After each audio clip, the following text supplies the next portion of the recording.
आज हम स्टडी करते हैं इलेक्ट्रॉन थ्योरी को, इलेक्ट्रॉन सिद्धांत को। तो बेसिकली कल हमने ये स्टडी किया था, हमने कल ये पढ़ा था कि किस तरह से कोई दो बॉडी को आवेशित किया जाता है, किस वस्तु पर धनावेश आएगा और किस वस्तु पर ऋणावेशित आएगा, और दो वस्तुओं कैसे आपस में रफ कर करके दोनों वस्तु पर आवेश आ जाता है। तो आज हम अपनी इलेक्ट्रॉन थ्योरी में ये जानेंगे कि जब हम दो वस्तु को आपस में रफ करते हैं तो उन पर आवेश कैसे आता है, किसकी वजह से आवेश आता है। तो इलेक्ट्रॉन थ्योरी हमें बेसिकली ये बताती है कि जब हम दो वस्तुओं को आपस में रफ करते हैं ना, तो उस वस्तु के हर एक परमाणु में एक नाभिक होता है और नाभिक के चारों ओर कौन रहता है, इलेक्ट्रॉन रहते हैं। इलेक्ट्रॉन उसके चारों तरफ चक्कर काटते रहते हैं। जैसे कि मैं यहाँ पर एक परमाणु का नक्शा बनाऊं, ये यहाँ पर धन आवेश हो जाता है, इसको हम नाभिक बोलते हैं, और इसके चारों तरफ इलेक्ट्रॉन घूमते रहते हैं। इस नाभिक के चारों तरफ इलेक्ट्रॉन घूमते रहते हैं। तो जो नाभिक के पास वाले इलेक्ट्रॉन होते हैं तो वो तो नाभिक से बहुत ज़्यादा प्रबल बंध से जुड़े हुए होते हैं, बहुत ही ज़्यादा फोर्स से जुड़े हुए होते हैं। तो इनको तो हटा नहीं सकते, ये तो निकल करके कहीं नहीं जा सकते। लेकिन जो नाभिक से दूर वाले इलेक्ट्रॉन होते हैं, जो नाभिक से दूर वाले इलेक्ट्रॉन होते हैं, और जब इस वस्तु को, इन परमाणु को दूसरी वस्तु के साथ ऐसे रफ किया जाता है तो ये इलेक्ट्रॉन आसानी से हट जाते हैं। और जब किसी वस्तु से इलेक्ट्रॉन हटेगा, मीन्स ऋणावेशित हटेगा, तो उस वस्तु पर नेट आवेश आ जाएगा। तो इलेक्ट्रॉन थ्योरी इस तरह से एक्सप्लेन करती है कि किसी वस्तु पर के दो वस्तु को आपस में रफ करने से पहली वस्तु पर कैसे ऋण आवेश और दूसरी वस्तु पर कैसे धनावेशित आता है। तो जब दो वस्तु को आपस में हम रफ करते हैं, जब दो वस्तु को हम आपस में रगड़ते हैं, तो एक वस्तु पर धन आवेश आता है, एक वस्तु पर ऋण आवेश आता है। मान लीजिए हमने ये दो वस्तु लिए हैं और इन दोनों वस्तु को आपस में जब हम रफ करते हैं तो इसके जो बाह्य कक्षा में इलेक्ट्रॉन है ये आसानी से हट जाते हैं। ऐसे इन्हें रफ करते हैं तो ये आसानी से टूट जाते हैं, और यहाँ से टूट करके ये इलेक्ट्रॉन जो है, इलेक्ट्रॉन इस वाली वस्तु पर चले जाते हैं। यहाँ पर ये यहाँ से निकल गया तो यहाँ कैसा चार्ज आ जाएगा, पॉजिटिव, क्योंकि नेगेटिव चार्ज निकल चुका है तो यहाँ पर चार्ज आ जाएगा नेगेटिव। अब ऐसे ही ये वाला इलेक्ट्रॉन जब इस वाली वस्तु पर जाएगा तो यहाँ से ये नेगेटिव आवेश निकला और यहाँ पर चला गया, ये इलेक्ट्रॉन यहाँ आ गया तो ये यहाँ आ गया। इसी तरह से ये वाला भी आवेश चला जाएगा, ये यहाँ आ जाएगा, ये भी चला जाएगा।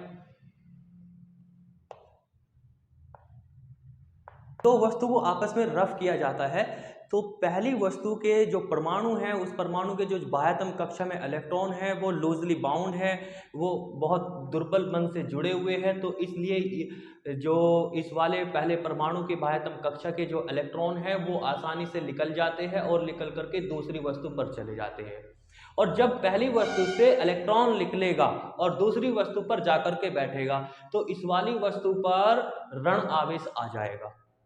ऐसे ही इलेक्ट्रॉन जाएगा, फिर एक और ऋण आवेश आ जाएगा, फिर ऐसे ही इलेक्ट्रॉन निकलेगा तो इस पर ये ऋण आवेश आ जाएगा। इस तरह से इसमें से जितने भी ये इलेक्ट्रॉन होंगे वो सब यहाँ से स्थानांतरित हो जाएंगे दूसरी वस्तु पर, और दूसरी वस्तु हो जाएगी हमारी ऋण आवेशित और पहली वस्तु हो जाएगी हमारी धन आवेशित। ये यहाँ पर समझ सकते हैं।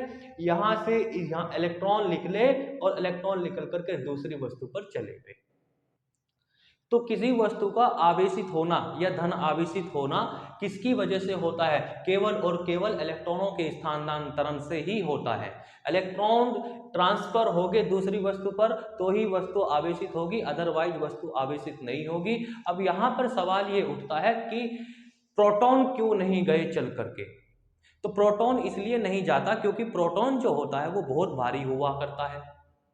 अब प्रकृति ने यह फैसला किया कि देखो भाई, जिसको चलने के लिए, जिसको मूव करने के लिए कम एनर्जी की रिक्वायरमेंट रहेगी, हम उसको अथॉरिटी देते हैं चलने की। तो प्रकृति ने चलने की जो अथॉरिटी दी है इलेक्ट्रॉन को दी है, क्योंकि इलेक्ट्रॉन को चलने में कम एनर्जी लगती है। प्रोटॉन वैसे भी भारी होता है, भारी को चलाने के लिए ज्यादा एनर्जी की जरूरत होती है, तो प्रोटॉन नहीं चला करता। तो ये हमारी इलेक्ट्रॉन थ्योरी एक्सप्लेन करती है कि कोई वस्तु कैसे ऋणावेशित होती है, कैसे धनावेशित होती है। तो इसमें दो चार बातें हैं, ये हमने नोट कर करके लिख ली है, इसको आप समझ सकते हैं। जैसे कि पहले पॉइंट में लिखा है कि प्रत्येक परमाणु में नाभिक होता है जिसमें धन आवेश होता है, धन आवेश समावेशित रहता है। ये नाभिक है, हर एक परमाणु में रहेगा, इसमें धन आवेशित रहेगा। और दूसरा, जितना धन आवेश नाभिक में होगा उतना ही ऋण आवेश इस नाभिक के चारों ओर रहेगा। और ये मैंने पिछली कक्षा में भी बताया है, ये मैंने पिछले लेक्चर में भी बताया है कि जितने प्रकृति ने किसी परमाणु में जितने धन आवेशित दिए हैं उतने ही उसमें ऋण आवेशित दिए हैं। तो इस तरीके से ये पूरा परमाणु कैसा है, न्यूट्रल है, उदासीन है। और पूरा परमाणु अगर ये न्यूट्रल है तो पूरी वस्तु न्यूट्रल है, और पूरी वस्तु न्यूट्रल है तो पूरी दुनिया न्यूट्रल है। पूरी दुनिया न्यूट्रल है तो पूरा यूनिवर्स न्यूट्रल है। तो इस तरीके से पूरे यूनिवर्स का जो आवेश है वो न्यूट्रल है, उदासीन है। नंबर 3, घर्षण द्वारा आवेश को उत्पन्न किया जा सकता है, कि जब हम दो वस्तु को आपस में रफ करते हैं तो घर्षण से हम आवेश को उत्पन्न कर सकते हैं। और यह आवेश हमेशा जोड़ी में बनेगा। ऐसा नहीं बनेगा कि हमने दो वस्तु को आपस में रफ किया और इस वस्तु पर धन आवेश आ गया और इस वस्तु पर कोई आवेश ही नहीं आया, ऐसा नहीं होता। जब आप घर्षण करते हैं तो ये पक्का श्योर है, अगर पहली वस्तु पर धन आवेश आया है तो पक्का इस पे भी उतना ही ऋण आवेश आएगा, उतना ही। अगर इस पे 5 धन आवेश आए हैं तो इस पे 5 ऋण आवेश आएंगे। ऐसा नहीं होगा कि इस पे 5 आ जाए और इस पे 4 आ जाए, ऐसा कतई नहीं होगा। हमेशा आवेश जो बनेगा वो जोड़ी में बनेगा, अदरवाइज नहीं बनेगा। तो घर्षण द्वारा आवेश को उत्पन्न किया जा सकता है और यह आवेश हमेशा जोड़ी में उत्पन्न होता है। इलेक्ट्रॉन की अधिकता, जब किसी एक वस्तु से दूसरी वस्तु पर इलेक्ट्रॉन चले जाएंगे तो इस पर इलेक्ट्रॉन की अधिकता हो जाएगी और ये वस्तु हमेशा ऋणावेशित होगी। तो इलेक्ट्रॉन की अधिकता वस्तु को ऋणावेशित बना देती है और इलेक्ट्रॉन की कमी किसी वस्तु को धनावेशित बना देती है। जैसे मैं आपसे कहूं कि ये एक वस्तु है और इस वस्तु पर नेगेटिव चार्ज है, तो बताइए इसका क्या मतलब है। मैं आगे हम इस तरह के क्वेश्चन डील करेंगे कि एक वस्तु है और उस वस्तु पर ऋणावेशित पाया जा रहा है, जैसा कि आप फिगर में देख रहे हो। तो बताइए इस कथन का क्या तात्पर्य है। तो इस कथन का यह तात्पर्य है कि इस वस्तु ने इलेक्ट्रॉन ग्रहण कर रखे हैं, तभी तो नेगेटिव आवेश होगा इस पे। इस वस्तु पर कहीं ना कहीं से नेगेटिव आवेश आया है, इलेक्ट्रॉन आए हैं और इस पर आकर के बैठे हैं, तो इस वस्तु ने इलेक्ट्रॉन को ग्रहण कर रखे है। सेम इसी तरीके से मैं दूसरा क्वेश्चन भी कर सकता हूं कि भाई एक वस्तु है और उस वस्तु पर धन आवेश है, तो बताइए इस कथन का क्या तात्पर्य है। तो इस कथन का तात्पर्य यह है कि इस वस्तु ने इलेक्ट्रॉन को खो रखे हैं, किसी को दे दिए, इसने इलेक्ट्रॉन त्याग रखे हैं इसने। तो ये ध्यान रखना कि किसी वस्तु पर ऋणावेश की अधिकता, तो ये याद रखना किसी वस्तु पर इलेक्ट्रॉन की अधिकता वस्तु को ऋणावेशित बनाती है और इलेक्ट्रॉन की कमी उस वस्तु को धनावेशित बनाती है।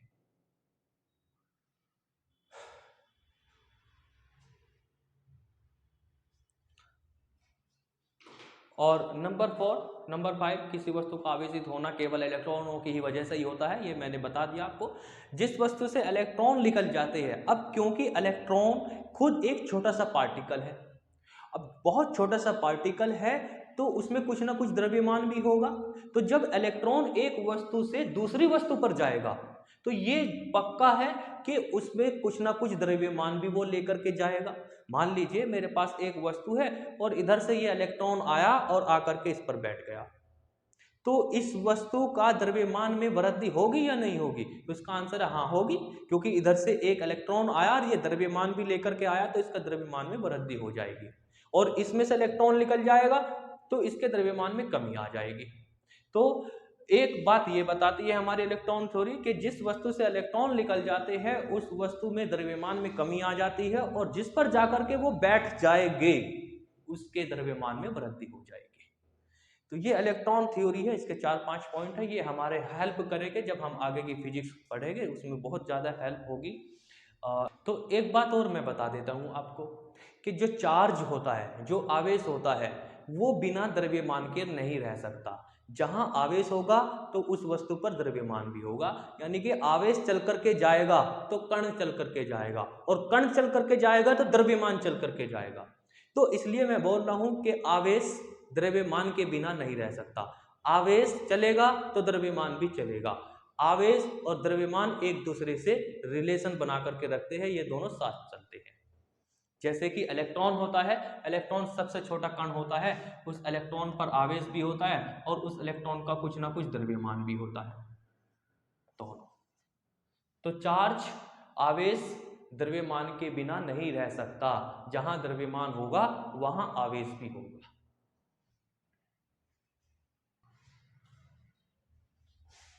हाँ, तो अब देखिए कि वैद्युत दूरदर्शी क्या होती है। तो बेसिकली ना वैद्युत दूरदर्शी एक ऐसा डिवाइस है जिसकी सहायता से हम पता करते हैं कि कोई वस्तु आवेशित है या नहीं है। जैसे हमने दो वस्तु को आवेशित कर दिया, तो एक वस्तु है मेरे पास और ये वस्तु अब आवेशित है या नहीं है, तो इस बात का कैसे पता चलेगी? तो इस बात का कैसा पता करेंगे हम कि ये वस्तु आवेशित है या नहीं है? तो किसी वस्तु को आवेशन का ज्ञान कराने के लिए कि कोई वस्तु आवेशित है या नहीं है, तो उसके लिए जो युक्ति लगती है उसको हम वैद्युत दूरदर्शी कहते हैं। इसे इंग्लिश में इलेक्ट्रॉनस्कोप भी कहते हैं। तो देखिए इसमें क्या होता है, कैसे पता करते हैं कि कोई वस्तु आवेशित है या नहीं है। तो हमने इसमें एक हैंडल बनाया और ये हैंडल मेटल का होता है, धातु का होता है। तो ये एक हमारा हैंडल हो गया धातु का, या इसको धातु की रिंग भी बोल देंगे हम। ये धातु की रिंग हो गई और ये यहाँ पर एक छड़ है, ये भी धातु की बनी हुई है और ये धातु की छड़ हो गई। लास्ट में जाकर के हम इस धातु की छड़ से, ये बहुत बारीक पन्नी होती है और ये पन्नी भी किसकी होती है? धातु की बनी हुई होती है। इसको आप ऐसे समझ सकते हैं जैसे कि सिगरेट होती है और उस सिगरेट की जो पन्नी होती है या फिर मिठाई पे लगा हुआ जो पन्नी आती है वो कितनी बारीक होती है? वो बहुत बारीक होती है। इतनी बारीक ये पन्नी होती है और ये बनी हुई होती है सोने की, क्योंकि सोने को बहुत पतला किया जा सकता है, तो इसलिए हमने इसको सोने की पत्ती बनाई है। अब क्योंकि ये बहुत बारीक है तो अगर इसमें आप फूंक भी मारोगे या हवा चलेगी तो ये पन्नी उड़ जाएगी, तो इसलिए हम इसको अवॉइड करना चाहते हैं ताकि कि ये उड़े ना। तो इसलिए हम इसको बंद कर देते हैं एक जार से। ये हमने एक जार बनाया और इससे हमने इसको बंद कर दिया। ये गिलास, ये बारीक बारीक सोने की पत्ती आपस में हवा से ना उड़े, तो इसलिए हमने इसको गिलास से बंद कर दिया है। अब देखिए हम किसी वस्तु को कैसे पता करेंगे कि वो कोई आवेशित है या नहीं है। सपोज दैट मैंने आपको ये एक वस्तु दी और कहा कि बताइए ये आवेशित है या नहीं है।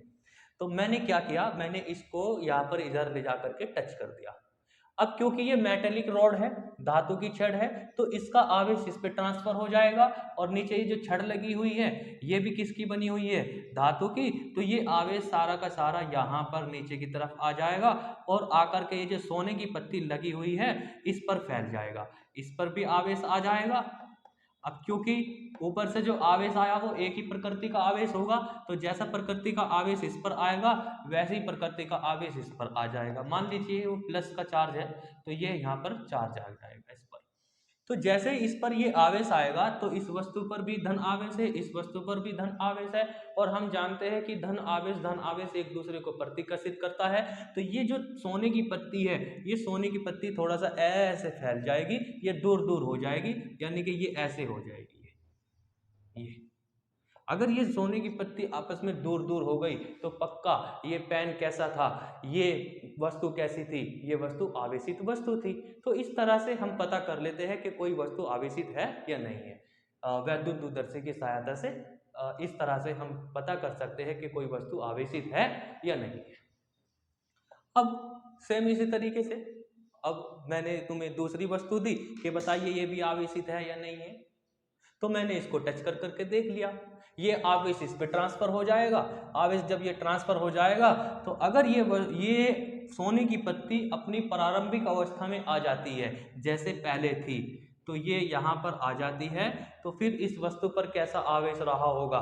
पक्का इस पर नेगेटिव आवेश रहा होगा, क्योंकि नेगेटिव आवेश इधर से गया और इधर से प्लस आवेश मिला और ये दोनों उदासीन हो गए, और दोनों उदासीन होने की वजह से इस वस्तु का नेट आवेश खत्म हो चुका है, तो ये वस्तु वापस अपनी प्रारंभिक अवस्था में लौट आएगी।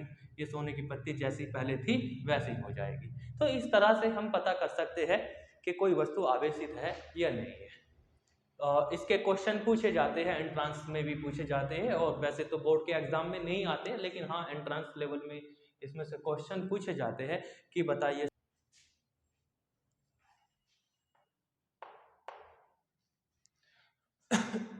ये अब हम लेते हैं कि विद्युत आवेश के आधार पर हमने पदार्थों को वर्गीकृत कर दिया है। देखो, पदार्थों का वर्गीकरण कई प्रकार से हम कर सकते हैं।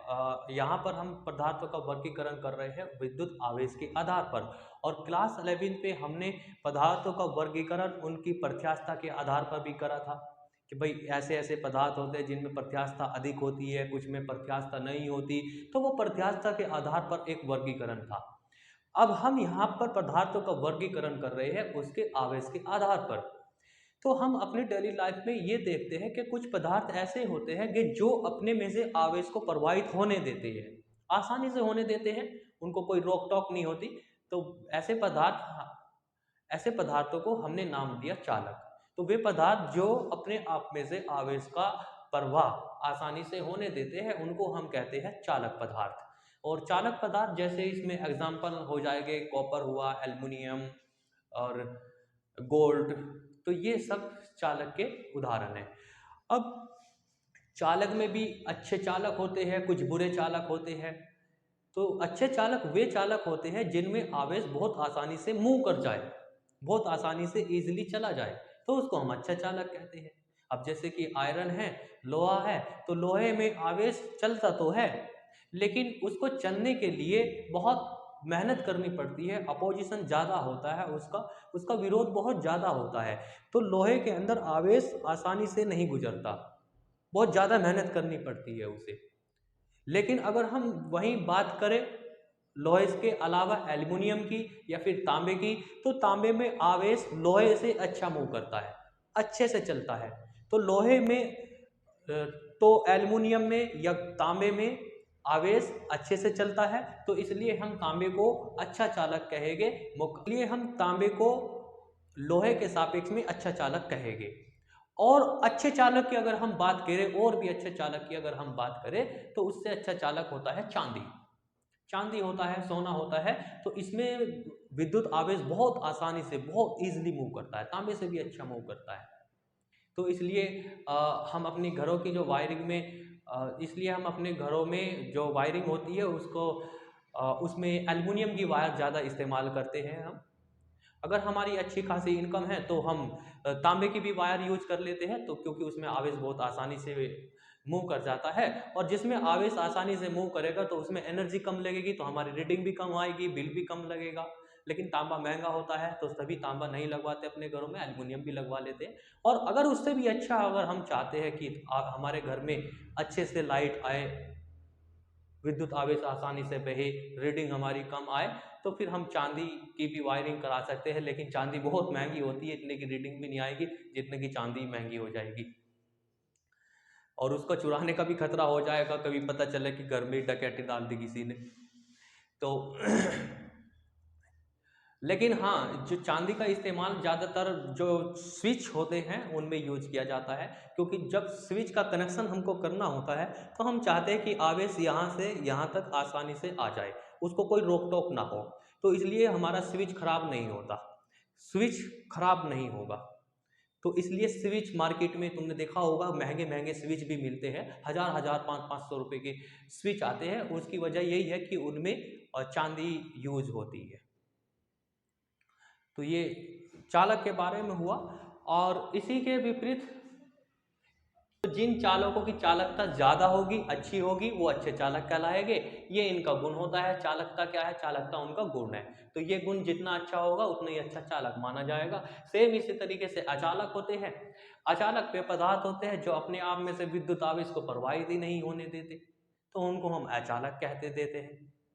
अब अचालकों का भी अपना एक गुण होता है। बहुत से अचालक ऐसे होते हैं कि वो आवेश को रोक तो वो आवेश को रोकते तो है लेकिन कम रोकते हैं, क्योंकि उनकी विद्युत रोधकता कम होती है। वो अपोज कम करते हैं, वो जाने देते हैं, जैसे कि गीली मिट्टी हो गई, गीली लकड़ी हो गई, तो उनकी विद्युत रोधकता, आवेश को रोकने की क्षमता कम होती है, इसलिए वो हल्का सा आवेश जाने देते हैं, जिसको हम लीकेज करंट भी बोल देते हैं। तो आवेश थोड़ा सा लीक हो जाता है। तो ये चालकता चालक का गुण होता है, जितनी अच्छी चालकता होगी उतनी अच्छा चालक होगा। सेम इसी तरीके से जितनी रोधकता, विद्युत रोधकता अचालक का गुण है, जितनी अच्छी विद्युत रोधकता होगी वो उतना ही अच्छा अचालक कहलाया जाएगा। अब क्योंकि अचालक तो विद्युत आवेश को प्रवाहित नहीं होने देते, तो फिर अचालक जो है तो हमारी डेली लाइफ में हम इसको इस्तेमाल क्यों करें, ये तो बेकार है, क्योंकि ये तो आवेश को प्रवाहित ही नहीं होने दे रहे और हम तो आवेश प्रवाहित कराना चाहते हैं। तो याद रखें, जितनी आवश्यकता हमें चालकता की होती है उतनी आवश्यकता हमें अचालक पदार्थों की होती है। जैसे कि एक मोटरसाइकिल में जितनी ज़्यादा ज़रूरत हमें एक्सीलरेटर की है उतनी ही ज़्यादा ज़रूरत हमें ब्रेक की होती है। तो जब हम तो ऐसे ही अगर हमें आवेश को एक शहर से दूसरे शहर में भेजना है तो वायर के जरिए भेजा जाएगा, चालक पदार्थ के जरिए भेजा जाएगा। तो उसमें बीच में कुछ ना कुछ ऐसे पिलर लगाने पड़ेंगे हमें जो अचालक हो। अगर हमने ऐसे पिलर लगा दिए जो चालक है, तो पता चला कि वो जहां आपने पिलर से खंबे से वायर को लगाया है और वो उसके जरिए जमीन में चला जाएगा। जो आवेश होगा वो आवेश खंबे के जरिए जमीन में चला जाएगा, तो फिर अगले शहर में कौन सा आवेश जाएगा, तो उस शहर में तो आवेश जाएगा ही नहीं। तो इसीलिए हमें ज़रूरत होती है उतनी ही, जितनी चालक पदार्थों की ज़रूरत है उतनी ही ज़रूरत हमें अचालक पदार्थों की होती है। सेम इसी तरीके से हमने अपने घरों में वायरिंग कराई। अब हमने घरों में अपने वायरिंग कराएंगे तो नंगे तार तो बिछाएंगे नहीं, पता चला कल हमारा हाथ लग गया, हमें शॉक लग गया, हमें झटका लग गया। सेम इसी तरीके से हमें चटकनी को ऑन करना रहता है, ऑफ करना रहता है। अगर भी स्विच हम अचालक पदार्थों के ना बनाए तो हमें करंट लग जाएगा। तो हमें अचालक पदार्थों की भी उतनी आवश्यकता है जितनी आवश्यकता हमें चालक पदार्थों की है। तो जितनी ज़्यादा विद्युत रोधकता होगी वो उतना ही अच्छा अचालक कहलाएगा, और जितनी कम विद्युत रोधकता होगी वो उतना ही बुरा अचालक कहलाएगा। सेम इसी तरीके से एक पदार्थ और है, ये पदार्थ है अर्धचालक। और अर्धचालक के बारे में हम लास्ट में जाकर के, लास्ट के चैप्टर में बहुत अच्छे से स्टडी करेंगे कि आखिर अर्धचालक होते क्या है। लेकिन यहाँ पर हमें केवल ये ध्यान रखना है कि हाँ, अर्धचालक भी एक पदार्थ है, और ये पदार्थ ऐसे पदार्थ होते हैं कि इनको हम ठंडा कर देंगे तो ये अचालक बन जाएंगे, और इनका थोड़ा सा टेम्परेचर बढ़ा देंगे तो ये चालक बन जाएंगे। तो ये वे पदार्थ होते हैं, और इन पदार्थों से ही हमारा पूरा कंप्यूटर, पूरे मोबाइल्स, टीवी, टेलीविज़न वगैरह वगैरह ये सब सिलिकॉन, जर्मेनियम यानी कि अर्धचालक से ही बने हुए हैं। और बिना अर्धचालक के हमारी जो दुनिया है, जो हमारा लाइफ स्टाइल है, वो पॉसिबल नहीं है। तो जब से अर्धचालकों की खोज हुई है, इनकी खोज अभी 50-60 साल पहले ही हुई है, तो जब से साइंस के फील्ड में बहुत बड़ी तरक्की आ गई है।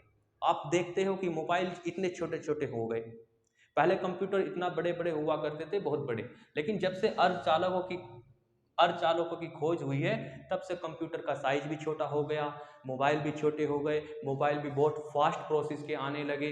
तो ये सब किसकी देन है? अर्धचालक की देन है। तो ये बहुत इंपॉर्टेंट पदार्थ है, इसके बारे में हम लास्ट में जाकर के स्टडी करेंगे। अब इनके एग्जाम्पल हम याद रखेंगे। इनके एग्जाम्पल होते हैं सिलिकॉन, जर्मेनियम, बाकी और भी बहुत सारे एग्जाम्पल है, लेकिन हमें क्लास 12th में केवल सिलिकॉन और जर्मेनियम पे ही स्टडी करनी है, तो आप केवल इनको ही ध्यान रखेंगे, सिलिकॉन और जर्मेनियम को। ठीक है। उसके बाद एक पदार्थ और होता है जिसको हम कहते हैं श्रेष्ठ चालक। अब नाम में ही श्रेष्ठ आ रहा है, यानी कि सुपर कंडक्टर। अब ये क्या होते हैं सुपर कंडक्टर? ये सुपर कंडक्टर सुपर ही है बस। ये ऐसे पदार्थ होते हैं कि जिनमें आवेश को प्रवाहित करने में कोई खर्च नहीं लगता। आवेश जा रहा है, उसका विरोध करने वाला कोई नहीं है। ये ऐसे चालक होते हैं, ऐसे पदार्थ होते हैं ये।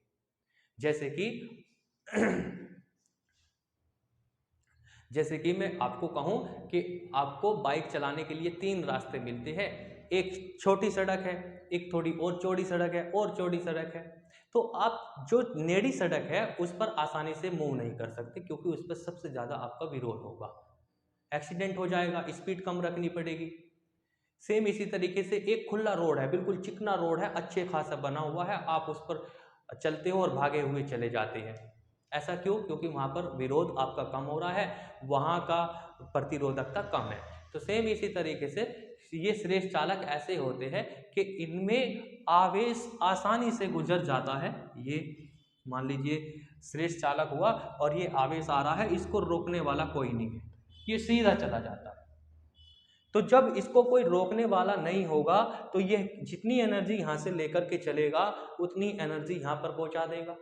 तो ये तो हमारे लिए सबसे अच्छी बात होगी कि जितनी एनर्जी यहाँ से लेके चला उतनी एनर्जी लेकर के वहाँ चला गया, रास्ते में कोई एनर्जी का लॉस नहीं हुआ। हालांकि बाकी के जो ये पदार्थ है इनमें जब हम आवेश को प्रवाहित करते हैं तो बीच रास्ते में ये कुछ ना कुछ एनर्जी छोड़ देती है, लॉस हो जाती है, वो हीट की फॉर्म में लॉस हो जाती है। लेकिन सुपर कंडक्टर के केस में ऐसा नहीं होता।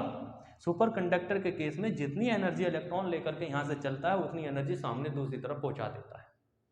लेकिन सबसे बड़ी प्रॉब्लम ये है कि ये जो सुपर कंडक्टर है, ये सुपर कंडक्टर नॉर्मल टेम्परेचर पर हम नहीं बना सकते और अभी तक नहीं बना पाए, जो रूम टेम्परेचर होता है। अगर हमने ऐसे कंडक्टर, ऐसे सुपर कंडक्टर रूम टेम्परेचर पर बना लिए तो ये हमारी फिजिक्स में, हमारी साइंस के फील्ड में बहुत बड़ी तरक्की होगी, बहुत बड़ी कामयाबी हासिल होगी। लेकिन अफसोस इस बात का कि अभी तक हम ऐसे पदार्थ नहीं बना पाए रूम टेम्परेचर पर। लेकिन हाँ, फिर भी हमने कोशिश की, बनाए और अभी भी बना रहे हैं, लेकिन ये लो टेम्परेचर पर बनते हैं। जैसे कि मरकरी है, मरकरी एक सुपर कंडक्टर है लेकिन वो बहुत लो टेम्परेचर पर है। ये लगभग 20 केल्विन, 30 केल्विन और 40 केल्विन। लेकिन अब तक का जो हमने सुपर कंडक्टर बनाया है वो 132 केल्विन तक हमने बना लिया है।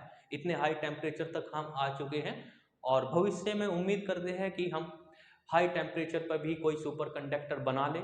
और अगर हमने ऐसा बना दिया तो ये साइंस के फील्ड में बहुत बड़ी तरक्की होगी, बहुत कुछ बदल जाएगा।